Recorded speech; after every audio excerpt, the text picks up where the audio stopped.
안녕하세요, 전승용입니다. 모터그래프 독자 여러분과 함께 한 주를 마무리하는 시간이죠. 주간 자동차 뉴스 탑8, 이번 주에도 활기차게 시작하도록 하겠습니다. 어떤 소식이 있었는지 함께 살펴보시죠.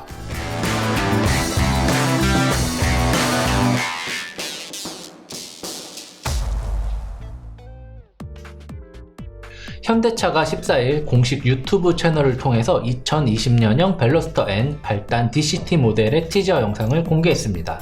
벨로스터 N이 처음 나온 게 2018년이니까 2년 만에 자동 변속기 모델이 추가된 것이네요. 자동 변속기 추가와 함께 새로운 벨로스터 N에는 다양한 사양이 더해졌습니다. 가장 먼저 눈길을 끄는 것은 버킷 타입의 스포츠 시트인데요. 헤드레스트와 등받이 사이에 N 로고가 각인된 금속 몰딩이 확인됩니다. 조명체를 내장해서 엠블럼에서 푸른빛을 발산하도록 만들었네요. 벨로스터 N 발단 DCT 소식은 조금 뒤 자세히 다루도록 하겠습니다. 한국 GM과 르노 삼성의 2019년 임단협이 드디어 끝났습니다. 정말 다사다난했는데요. 뭔가 다행이긴 한데 이제 곧 2020년 임단협을 시작해야 한다는 게 함정입니다. 여기서 이제 곧이란 다음 달인 5월 말이죠. 한국 GM은 협상을 시작한 지 무려 9개월 만에 최종 타결이 됐습니다. 찬반 투표에서 조합원 7,813명 중 7,233명이 참여해서 3,860명이 찬성표를 던지면서 53.4%의 찬성률을 기록했습니다. 르노 삼성도 난항 끝에 2019년 임단협을 마무리할 수 있었는데요. 무려 19번에 걸친 교섭 끝에 합의안을 도출했고 찬반 투표에서 과반수 이상인 70.2%가 찬성표를 던지면서 교섭을 시작한 지 7개월 만에 최종 타결이 됐습니다. 이 시국에 꽤 기분 좋은 소식이 전해졌습니다. 현대차가 토요타를 제치고 베트남에서 자동차 판매 1위에 올랐다는 것인데요. 최근 동남아 시장에서 현대차가 꽤 좋은 성과를 거두고 있는 것으로 보입니다. 베트남 자동차 산업회에 따르면 현대차의 베트남 합작사죠, 현대탄콩이 지난 1분기에 15,362대를 판매하면서 13,748대인 토요타를 제치고 사상 처음으로 판매 1위를 기록했습니다. 차종별 판매량을 살펴보면 엑센트가 4,440대로 가장 많이 판매됐고요. 그랜드 i10이 3,860대, 산타페는 1,855대, 투싼은 1,817대, 호나는 1,486대 등으로 뒤를 이었습니다. 현대차는 작년 베트남에서 67,938대를 판매하면서 79,289대인 토요타에 이어 2위에 머물렀는데요. 올해는 이를 뒤집을 수 있을지 무척 기대가 되네요. XM3를 성공시킨 르노 삼성이 올해 국내에 신형 캡처와 조회를 출시한다는 소식입니다. QM3로 판매됐던 QM3는 캡처로 이름을 바꿉니다. QM3로 판매됐던 QM3 뭔가 좀 이상하지만 아무튼 이미 1.5 디젤 모델이 국내 연비 인증을 마쳤습니다. 연비는 도심 16.7, 고속 19.1 등 복합 17.7을 기록했는데요. 이는 17인치 타이어를 기준으로 한 기록입니다. 파워트레인은 1.5 디젤 엔진과 7단 자동 변속기가 조합됩니다. 최고 출력은 116마력, 최대 토크는 26.5kg/m인데요. 기존 QM3가 90마력, 22.4kg/m였던 것을 비교하면 엄청난 성능 향상이 기대가 되네요. 물론 연비도 이전보다 더 좋아졌고요. 성능과 연비가 동시에 향상된 겁니다. 순수 전기차죠. 조회 역시도 환경부 인증 절차를 완료했습니다. 올해 하반기에 국내에 출시될 예정인데요. 유럽 시장에서는 80kW급 모터와 100kW급 모터 등 두 종류의 모터를 선택할 수 있었지만 국내에는 100kW급 모터와 52kWh급 배터리팩이 적용된 이른바 최상위 모델만 출시가 됩니다. 이 모터의 최고 출력은 136마력입니다. 1회 충전 시 최대 주행 가능 거리는 309km인 것으로 인증을 받았습니다.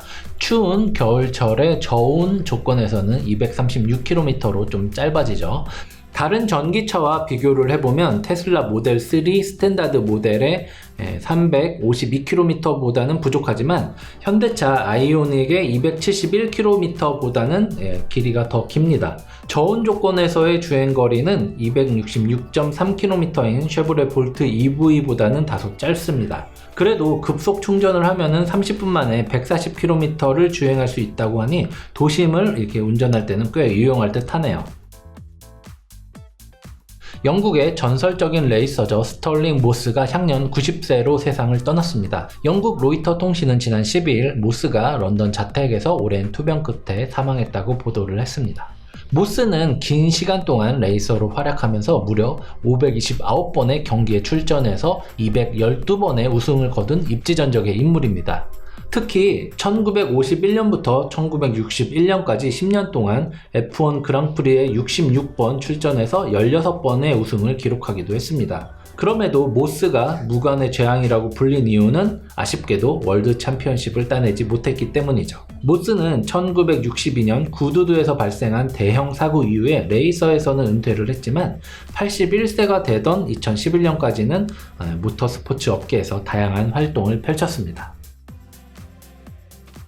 타다 베이직이 지난 11일 끝으로 서비스 잠정 중단에 돌입했습니다. 지난달 여객자동차운수사업법 개정안이 국회 본회의에서 통과된 후에 사실상 해당 사업을 포기한 셈인데요. 개정안이 통과됐다고 하더라도 타다에게는 1년 6개월간의 유예기간이 남아있었는데 굉장히 빠르게 사업을 접은 겁니다. 타다 소식은 마지막에 조금 더 자세히 다루도록 하겠습니다. 공유 전동 킥보드를 탄 30대 남성이 교통신호를 무시하고 횡단보도를 건너다 차량에 치여 숨지는 사고가 발생했습니다. 부산시 해운대 경찰서에 따르면 12일 0시 15분경 해운대구 왕복 8차로에서 전동 킥보드를 타고 횡단보도를 건너던 30대 남성이 달려오던 소형 SUV와 충돌했습니다. 이 사고로 킥보드 이용 남성은 머리 등을 크게 다쳐 병원으로 옮겨졌지만 끝내 숨졌습니다. 경찰이 인근 CCTV를 확인한 결과 이 남성은 적색 신호에도 불구하고 횡단보도를 건넌 것으로 판명이 됐습니다. 또 무면허 상태로 전동 킥보드를 이용한 것으로도 나타났습니다. 참고로 전동 킥보드는 도로교통법상 원동기 장치 자전거에 포함돼 운전면허나 원동기 장치 자전거 면허가 필요합니다. 해당 킥보드 대여업체인 라임은 이용자의 면허 소지 여부를 확인하지 않고 대여한 것으로 전해졌습니다. 공유 킥보드는 안전에 취약해서 많은 문제점을 지적받은 그런 플랫폼이었죠. 사고 시 이용자의 안전을 담보할 수 없기 때문인데요. 이번에 사고가 난 킥보드 역시 바퀴와 손잡이 등이 완전히 파손됐는데요. 사고 현장에서는 안전모나 이런 별도의 보호 장비가 전혀 발견되지 않아서 피해가 더 커진 것으로 전해졌습니다. 현대기아차가 일부 수출 생산 라인의 가동을 중단합니다. 코로나19로 인해 해외 수출이 어려워졌기 때문이죠. 현대차는 이달 13일부터 17일까지 울산 5공장 2라인을 멈춥니다. 기아차도 이달 23일부터 29일까지 소아리 1, 2공장과 광주 2공장의 셧다운을 검토하고 있습니다. 참고로 울산 5공장 2라인에서는 투싼과 넥소가 생산됩니다. 소아리 1, 2공장에서는 K9과 카니발, 스팅어, 스토닉 등이 나오고요. 광주 2공장에서는 스포티지와 소울 등이 만들어집니다. 저희가 취재를 해봤더니 부품 수급이나 노사 갈등 등을 이유로 공장 가동을 멈춘 사례는 과거에도 있었지만 이렇게 수출 부진으로 인해서 공장이 멈춘 것은 이번이 처음이라고 하네요. 그만큼 코로나19의 여파가 크다는 것인데요. 국내뿐만이 아닙니다. 현대기아차는 코로나19가 확산됨에 따라서 미국 엘레베마 공장과 조지아 공장, 유럽의 체코 공장과 슬로바키아 공장, 러시아의 상트페테르부르크 공장 등에서 셧다운을 시행한 바 있습니다. 자, 지금까지 이번 주에 있었던 8가지 자동차 뉴스를 살펴봤는데요. 마치기 전에 벨로스터 N DCT 모델과 타다 이야기를 조금 더 하겠습니다. 이번에 공개된 벨로스터 N에는 NGS라는 버튼이 새로 생겼는데요. 이 버튼이 매우 흥미롭습니다. NGS는 N-그린 시프트의 약자로 한마디로 설명하자면은 포르쉐에 적용된 스포츠 크로노 패키지처럼 주행 성능을 일시적으로 끌어올리는 오버부스트 기능이라고 볼 수 있겠네요. 이 NGS 버튼은 벨로스터 N 수동 변속기 모델에 있는 레브 매칭 기능을 대체할 것으로 보입니다. 벨로스터 N에 들어간 8단 습식 DCT는 더욱더 기대가 되는데요. 현대차 측에 따르면 8단 습식 DCT에는 DCT에 특화된 제어로직이 적용이 됐고요. 전동식 오일 펌프와 추각기 등 동력 전달의 효율성 및 응답성을 높이기 위한 다양한 기술이 탑재됐다고 합니다. 차체 무게는 8단 DCT가 들어가면서 50kg가량 늘었습니다. 엔진은 최고 출력 275마력, 최대 토크 36.0kgm/M로 예전에 사용되던 2.0 터보 GDI 엔진이 그대로 적용이 되긴 했지만 수동 변속기 대신 자동 변속기가 탑재가 되면서 무게가 늘어날 수밖에 없었죠. 덕분에 복합 연비는 10.0km/L로 10.7km/L였던 수동 변속기 모델보다 조금 하락했네요. 현대차는 이달 중 2020년형 베르로터 N의 사전 계약을 시작한다고 하는데요. 관심 있는 분들은 잊지 말고 꼭 확인하시기 바랍니다. 타다 이야기도 조금 더 하도록 하겠습니다. 희망퇴직과 카니발 매각 등으로 타다가 잘 마무리되는 듯 보이지만 아직 해결할 문제가 남았는데요. 바로 타다 운전기사들이죠. 운전기사들이 타다의 사업 조기 종료에 강력하게 반발하고 있기 때문인데요. 이들은 용역업체 소속으로 타다 측의 파견 형식으로 일했기 때문에 퇴직금이나 실업급여를 받을 수가 없습니다. 운전기사들이 모여 출범한 타다 드라이버 비상대책위원회는 타다 베이직 서비스 중단 철회 및 모든 드라이버를 근로자로 인정할 것을 요구하고 있습니다. 앞서 설명한 것처럼 개정안이 시행되기 전까지 1년 6개월의 시간이 남아있는 만큼 사측이 타다를 말하는 거죠. 타다가 끝까지 책임지는 모습을 보이고 정부와의 협상을 통해서 서비스 재개를 위해 노력해야 한다는 입장을 밝힌 겁니다. 현재 운전자 비대위 쪽은 소카 이재용 전 대표 및 박재욱 현 대표를 검찰에 고발한 상태입니다. 비대위 측은 타다가 대규모 실직에 빠진 기사들을 구제하기는커녕 사업 철수 작업만 하고 있다면서 근로자 파견이 금지됐는데도 이를 어겼으며 휴업수당이나 퇴직금 등을 지급하지 않는 등 근로기준법도 위반했다고 강력하게 주장을 했습니다.